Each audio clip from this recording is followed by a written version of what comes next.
Amawanga abiri okuli South Sudan ne Somalia gegamu kugasinga okubeera ne bannansi kuno olw'okudduka mu mawanga gaabwe ng'entabwe eva ku ntalo. Bano abasinga bwe batuuka kuno olw'okwagala okukwatagana ne bannansi b'amawanga amalala naddala mu kuwuliziganya basalawo okweyunira amatendekero agasomesa abantu abakulu okuyiga ennimi ezitali zimu okusingira ddala Olungereza, wabula okusinziira ku basomesa abagwira bano bagamba nti basanze obuzibu bw'abannansi b'amawanga gano abiri obutakwatagana emirundi egisinga.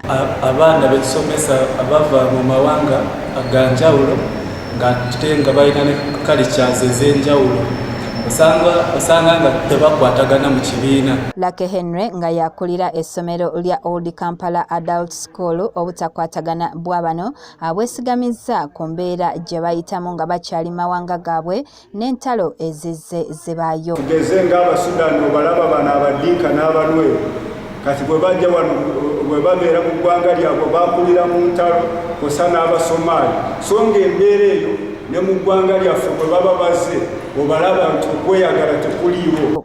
Ategeezezza nga bwe bagezezzaako okubatabaganya okulaba nga buli omu ateeka mu munne ekitiibwa era bw'atyo n'ayongera okubasaba nabo okwetereeza.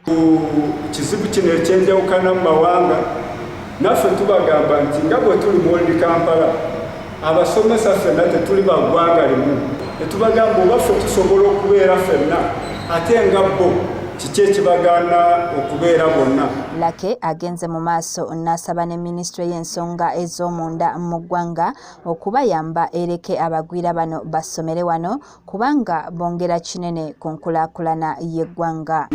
Mu internal affairs bababuuza lwaki babeera wano mu Uganda oba lwaki baagala nnyo okujja basomere wano. Waliwo abayizi abagwira abasoba 40 abasuliridde okukuba emisomo gyabwe olukummutwe nga bano bakuguse mu kwogera olulimi Olungereza ssaako essomo lya kompyuta ng'omukolo gw'okubatikkira gwakubeera ku ssomero lya Old Kampala ng'ennaku z'omwezi 29 omwezi guno.